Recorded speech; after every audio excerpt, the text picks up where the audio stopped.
పేర్ని నాని నిన్న press meet పెట్టాడు. Press meet పెట్టి మన పేర్ని నాని మాట్లాడుతున్నాడు. ఏమని? వల్లభనేని వంశీకి ఏదైనా హాని జరిగితే రాష్ట్రం మొత్తం అట్టుడికిపోయిద్ది. ఏదైతే వంగవీటి అప్పట్లో రంగా గారికి హత్య జరిగిన తర్వాత ఎన్టీఆర్ ప్రభుత్వం షేక్ అయిపోయి ప్రభుత్వం ఏ విధంగా అయితే కుప్పగూలిపోయిందో అలాగా కూలిపోయే ప్రమాదం ఉంది, బీ కేర్ఫుల్, ఖబర్దార్ అని చెప్పేసి మనోడు మాట్లాడుతున్నాడు. ఫస్ట్ ఆఫ్ ఆల్ ఈ తొలిపల్ల నానికి నేను చెప్పేది ఏంటంటే, ఒరే బాబు నువ్వు సబ్జెక్ట్ మీద ఒకసారి ఫోకస్ చేయి. ఫస్ట్ ఒక ప్రెస్ మీట్ పెడుతున్నావంటే ఒక వ్యక్తి వంగవీటి రంగా గారి స్టామినా అయ్యింది, వల్లభనేని వంశీ గారి స్టామినా అయ్యిందో ఒకసారి రెండు కంపేర్ చేసి ఆ తర్వాత నువ్వు మాట్లాడితే చాలా బాగుంటుంది. ఎందుకంటే చిన్న ఉదాహరణ చెప్తా. వంగవీటి రంగా గారు ముఖ్యంగా కాపు సామాజిక వర్గంలో అప్పటి వరకు వాళ్ళ అంటే ఆ సామాజిక వర్గంలో ఒక దమ్మున్న ఒక గట్స్ ఉన్న నాయకుడు ఎవరయ్యానంటే వంగవీటి రంగా గారు అని చెప్పేసి అప్పట్లో వాళ్ళు బలంగా నమ్మారు. ఆ కాపు సామాజిక వర్గమే కాకుండా తాడిత పీడిత వర్గాలు, బీసీలు ఎవరైతే వంగవీటి రంగా గారిని బలంగా నమ్మారో వాళ్ళందరూ కూడా రంగా గారి కోసం బయట నిలబడి ఆయన కోసం కలబడి కొట్లాడటానికి సిద్ధంగా ఉన్నటువంటి వ్యవస్థ, ఆయన ఒక వ్యవస్థను సృష్టించగలిగాడు. ఆయన ఒక టైంలో ఒక మీటింగ్ పెడితే సరే ఒక 5 లక్షల మంది వస్తారు, 6 లక్షల మంది వస్తారంటే దాదాపుగా ఆ రోజుల్లోనే సరైనటువంటి కమ్యూనికేషన్ లేని ఆ రోజుల్లోనే దాదాపుగా 15-13 లక్షల మంది జనాభాతోటి ఒక పెద్ద బహిరంగ సభ పెట్టాడు. గొట్టంగా ఆయన మీటింగ్ పెట్టమను, గన్నవరంలో పెట్టమను, కనీసం ఈరోజు 100 మంది వస్తారేమో వల్లభనేని వంశీ గారి మీటింగ్ పెడితే. రంగా గారికి వల్లభనేని వంశీ గారికి అసలు ఎక్కడైనా పోలిక ఉందా? రంగా గారు ప్రభుత్వం మీద ఫైట్ చేశారు. సో నేను ఏ పార్టీ అయినా పక్కన పెట్టి ఆయన రోజు కాంగ్రెస్లో ఉండొచ్చు. సో ఆయన ప్రభుత్వం మీద ఫైట్ చేశాడు, ప్రభుత్వ విధానాల మీద ఫైట్ చేశాడు, ప్రభుత్వం ద్వారా నష్టపోయినటువంటి బాధితుల మీద ఫైట్ చేశాడు. కాబట్టి ఆయన హీరో అయ్యాడు. ఈడు తెలుగుదేశం పార్టీలో బీఫామ్ తీసుకొని తెలుగుదేశం పార్టీ బీఫామ్ మీద సింబల్ మీద గెలిచి తెలుగుదేశం పార్టీ ఎమ్మెల్యేగా అధికారం లేకపోయినా ఎమ్మెల్యేగా వచ్చి ఈడు ఏదైతే దొంగ బట్టాల కేసులో ఎక్కడైతే నేను జైలుకి వెళ్ళాల్సి వస్తుందో, ఎక్కడైతే నేను అరెస్ట్ అయ్యి ఎమ్మెల్యే పదవిని కోల్పోతాననేటువంటి భయంతో ఈ లత్కూర్ గాడు కేవలం ఇంట్లో సంబంధం లేనటువంటి ఆడవాళ్ళని నీచంగా కించపరుస్తూ మాట్లాడాడు. రంగా గారికి వల్లభనేని వంశీకి అసలు ఎక్కడైనా పోలిక బలిసా ఉంటే అంటే నీలాంటి నడి బజార్లో ఏదో ఒక రోజు కాపులు చెప్పు తీసుకొని కొడతారు. అది మాత్రం బీ కేర్ఫుల్.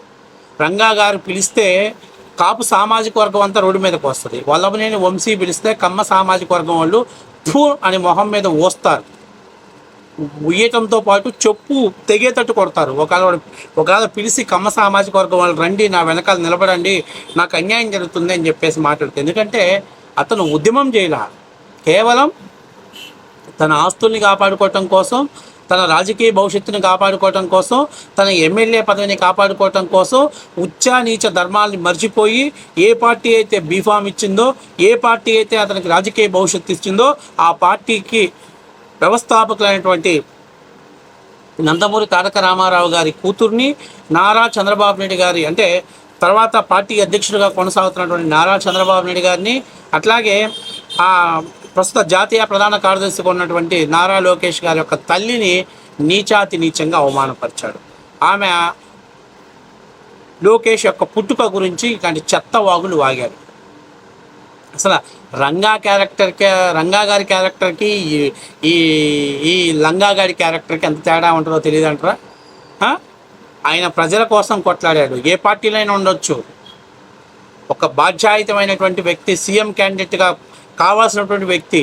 నీలాంటి చెప్పులు మోసే వాళ్ళు ఉండబట్టి, నీలాంటి సంకలు నాకే వాళ్ళు ఉండబట్టి ఆ రోజు రాధా గారి మీద అటువంటి హత్యా ప్రయత్నం జరిగింది. లేకపోతే ఆయన్ని కాపాడుకుంటే ఈరోజు ఇలా నిజంగా చెప్తున్నాను, ఒక లీడర్, ఒక సీఎం క్యాండిడేట్ ఉండేవాడు. మీరు ఆ రోజు ఎవడు బూట్లు నాగుతున్నాడో, ఎవడు సంకలు నాగుతున్నారో, మీలాంటి వాళ్ళు రాజకీయ భవిష్యత్తు కోసం అయ్యో రంగా గారు వెతికితే ఈ సామాజిక వర్గానికి సీఎం కుర్చీ వెళ్ళిపోయింది, ఇక మనకు కుర్చీ రాదు అనే భయంతో ఆ పార్టీలో ఉన్నటువంటి కొంతమంది వ్యక్తులు ఎవరో వాళ్ళ వ్యక్తిగత కారణాలతో ఉన్నటువంటి వ్యక్తులకి రెచ్చగొట్టేసి వాళ్ళకి కావాల్సినటువంటి సహాయ సహకారాలు అందించి దాడి చేయడం జరిగింది. ఆ తర్వాత ఏమైంది? ఏదైతే రంగా గారి సతీమణి గారు తెలుగుదేశం పార్టీలోకి వచ్చారో, ఏదైతే దాడి చేసిన వ్యక్తి కాంగ్రెస్ పార్టీలోకి వెళ్ళాడు. అంటే వాళ్ళకి అక్కడ ట్రాక్ కరెక్ట్గానే ఉన్నట్టే కదా. కాబట్టి మీరు ఆ రోజు రాజకీయ అవసరాల కోసం, రాజకీయాల పబ్బం గడుపుకోవటం కోసం అది 2 సామాజిక వర్గాల మధ్య చిచ్చుగా పెట్టారు. ఇద్దరు వ్యక్తుల మధ్య ఘర్షణని 2 సామాజిక వర్గాలుగా చిచ్చుగా పెట్టారు. అట్లాగే దాన్ని బూచుగా చూపించి ప్రతిసారి మీరు మాట్లాడతారు ప్రభుత్వం వణికిపోయింది, ప్రభుత్వం వణికిపోయింది. ఆ రోజు ఆయన కెపాసిటీ, ఆయన స్టామినా, ఆయన దమ్ము అది. ఇవాళ ఈ వల్లభనేని వంశీని నడి రోడ్డు మీద కుక్కని షూట్ చేసినా కూడా ఎవడు అడగడు. ఎందుకంటే కన్న తల్లి లాంటి తల్లికి పాలు దాగి కన్న తల్లి రొమ్ము గుద్దినటువంటి నీచుడు వల్లభనేని వంశీ. బహుశా ఎవరు కూడా మాట్లాడకూడదు, ఆడవాళ్ళ గురించి అంత నీచాతి నీచంగా మాట్లాడకూడదు. ఎంజాయ్ చేశారు మీ సోషల్ మీడియా అంతా కూడా ఈ గాండుగాడి మాటలని సోషల్ మీడియాలో షేర్ చేసుకుంటూ ఎంజాయ్ చేశారు. ఇవాళ వల్లభనేని వంశీ ఒకవేళ మీ రాజకీయ భవిష్యత్తు కోసం లేపేయాలని ప్లాన్ వేస్తున్నారేమో నాకు తెలియదు. కానీ ఒకటి మాత్రం విషయం క్లారిటీగా ఉంది. వల్లభనేని వంశీని వంగవీటి రంగా గారితో పోల్చారు మీరు అని అంటే ఖచ్చితంగా మీకు రాజకీయ అవగాహన లేదు, రాజకీయంగా మీకు సబ్జెక్ట్ లేదు. కాకపోతే ఏదో మీడియా ముందుకు వచ్చి మాట్లాడాలి, ఎవరన్నా మాట్లాడితే తప్పుగా వెళ్ళింది కాబట్టి సామాజిక వర్గానికి చెందినటువంటి వ్యక్తులు మీలాంటి పకోడీగాలని మీడియా ముందుకు తీసుకొచ్చేసి మాట్లాడిస్తున్నాం. నిజంగా చెప్తున్నా, నీకు రంగా గారి చరిత్ర తెలియకపోతే ఒకసారి తెలుసుకో. ఆ రేషన్ బియ్యం, ఆ డిపో బియ్యం తరలించే మా ఇండ్లు సెట్లో పెళ్ళాన్ని అడ్డం పెట్టుకొని వ్యాపారం చేసేటువంటి ఇలాంటి పకోడీగాళ్ళంతా మీడియా ముందుకి గంటకు మీడియా ముందుకు వచ్చి మాట్లాడేవాళ్ళు. అరెస్ట్ భయంతో అజ్ఞాతంలోకి పోయి లైన్ క్లియర్ చేసి మీడియా ముందుకు వచ్చి నేను పెద్ద మగోడిని, నా ఎంట్రుక బీక్కుంటారా, లేకపోతే నా పిక్క మీద ఇలాంటి చెత్త డైలాగులు కొట్టడానికి బాగానే ఉంటుంది. ఆడదాన్ని అడ్డం పెట్టుకొని వ్యాపారం చేసుకున్నాడు నిన్నేమంటారో దాని గురించి నేనైతే చెప్పదలుచుకోలేదు. ఆల్రెడీ తెలంగాణ ప్రజల్లో కొంతమంది రేవంత్ రెడ్డిని గెలిచుకున్నప్పుడు క్లియర్గా చెప్పారు నీ బతుకేందో, నీ చరిత్ర ఏందో. అయితే నేను ఇంకొక మాట క్లియర్గా చెప్పేది ఏంటంటే, ఫస్ట్ ఆఫ్ ఆల్ రంగా గారి చరిత్ర నీకు తెలియకపోతే తెలుసుకో. రంగా గారు అంటే ఏంటి, రంగా గారు ఎలా ప్రజల కోసం పనిచేశారు, ఆయన ఏ విధంగా మంచి చెడు, ఎందుకంటే రూపాయికి మంచి ఉంటుంది, చెడు ఉంటుంది ఒక కాయిన్కి. అట్లాగే ఆయన ఆ ఎదిగే క్రమంలో కొన్ని తప్పులు జరిగి ఉండొచ్చు, అయినా చివరికి అంతిమంగా ఆయన ద్వారా కొంతమంది ప్రజలకు లబ్ధి చేకూరే విధంగా జరిగింది. సో ఆ రోజు ఎన్టీఆర్ గవర్నమెంట్ దించడం కోసం ఆ నెపాన్ని తెలుగుదేశం పార్టీ మీద వేయటం జరిగింది. వేసి ఏదో రాజకీయంగా లబ్ధి పొందారు కానీ అది శాశ్వతంగా లబ్ధి పొందలేకపోయారు, కేవలం నామమాత్రంగానే లబ్ధి చేకూర్చారు.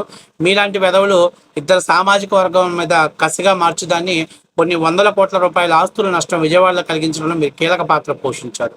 సో ఇప్పుడు నేను చెప్పేది ఏంటంటే, ఫస్ట్ ఆఫ్ ఆల్ సన్నాసుడ నువ్వు చరిత్ర తెలుసుకో. ఆ మహానుభావుడికి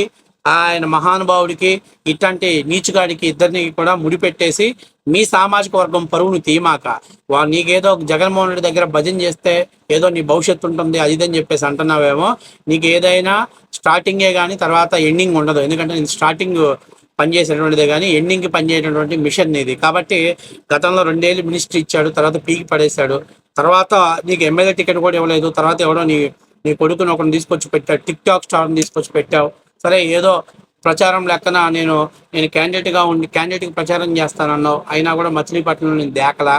ఇవాళ వైఎస్ఆర్సీపీ యొక్క ఎజెండాని బయటికి తీసుకెళ్లి మాట్లాడే వాళ్ళు ఎవరు లేరు కాబట్టి కాస్తో కూస్తో మీ అయ్యే కొంచెం పేరుంది కాబట్టి ఆ పేరుని నిలబెట్టకపోయినా పర్వాలేదు కానీ చెడగొట్టే ప్రయత్నం చేయకుండా ఈ మీడియా ముందుకు వచ్చి ఉత్తర కుమారుని ప్రగల్భాలు చెత్త మాటలు మాట్లాడమాక. ఇంకొక మాట మాట్లాడుతున్నాడు, తెలుగుదేశం పార్టీ హయాంలోనే పట్టాలు ఇచ్చారు కాబట్టి ఆ రోజు తెలుగుదేశం పార్టీ బాధ్యత వహించాలి కదా అని చెప్పేసి మాట్లాడుతున్నాడు.